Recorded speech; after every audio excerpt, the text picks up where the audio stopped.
Gemini program is the next step. Its larger capsule carries 2 astronauts. Mercury veteran Gus Grissom flies with John Young aboard Gemini 3, the program's first manned flight.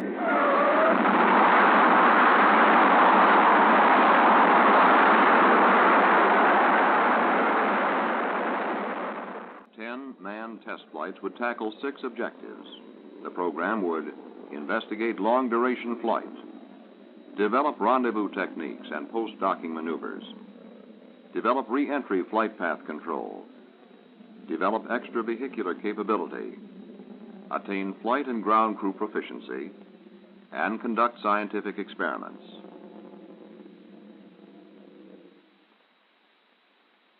Gemini 3 completed 3 successful orbits on March 23, 1965. It had begun 19 months of manned spaceflight accomplishments. On the very next flight, the long-duration mission headed the list of objectives. Long duration is fundamental to spaceflight.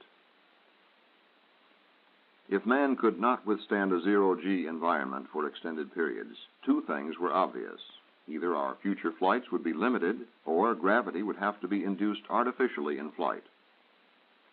There were 3 long-duration missions, 4 days on Gemini 4. On Gemini 4, Ed White opens the hatch and steps out into the void as America's first spacewalker. I feel like $1 million. I'm gonna pick up. Extravehicular activity, EVA, in NASA speak, is critical to a moon mission. Go. 5, 4, 3, 2, 1. Ignition. Engine start. So too is the ability of 2 spacecraft to meet up or rendezvous in space.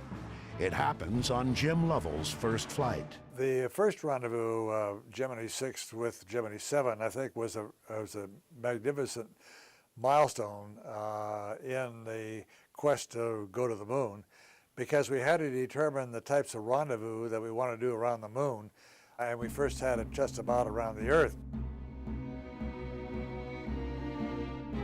Go for docking. Roger, thank you.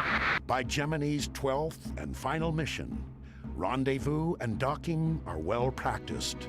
Gemini 12, Houston, Capcom, 1 minute to LOS. New EVA record, beautiful job. Long duration was a test of the endurance of both spacecraft and crew. 8 days on Gemini 5, the length of a lunar mission, and an extended mission of 14 days on Gemini 7. On the spacecraft side, Gemini 5 was powered by fuel cells for the first time. They replaced conventional batteries. Fuel cells were also flown successfully on all missions from 7 through 12. This is important because batteries are inadequate for many future space missions at the power levels needed. Apollo, for example, will use similar fuel cells. The first rendezvous in space occurred December 15, 1965, between 2 spacecraft, Gemini 6A and Gemini 7.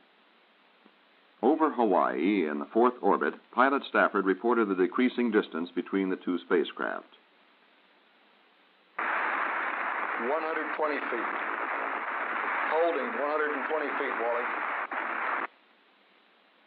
As station keeping continued, Gemini 6A moved within a foot of Gemini 7. It was a successful beginning which saw Gemini complete 10 rendezvous with target vehicles in less than a year.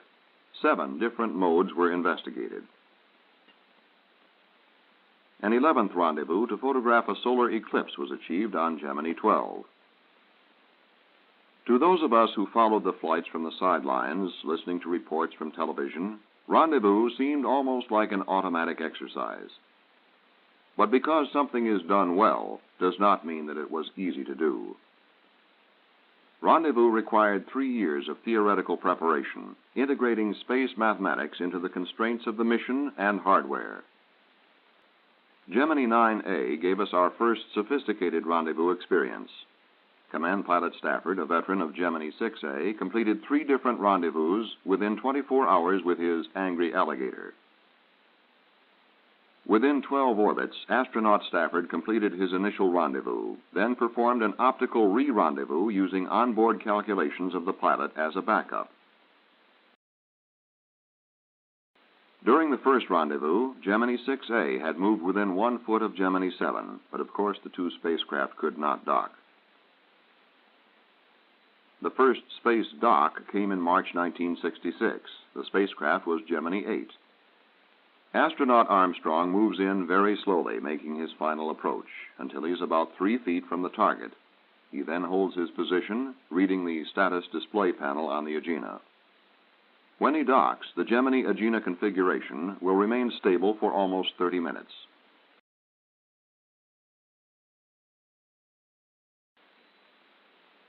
Controlled re-entry was an objective on all flights.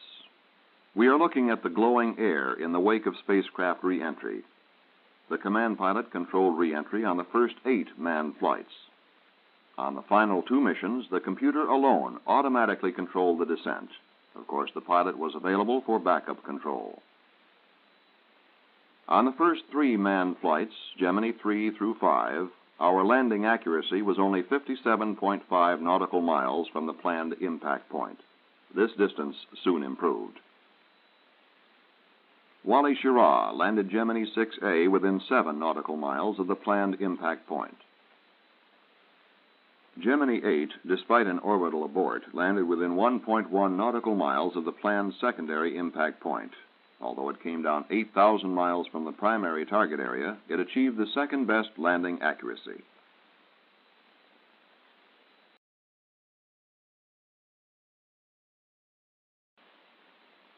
These 52 experiments, the 1,940 man-hours of the 12 Gemini, and the 6 objectives are now over. But the 12 Gemini have given us experience and confidence to tackle the next goals of manned spaceflight.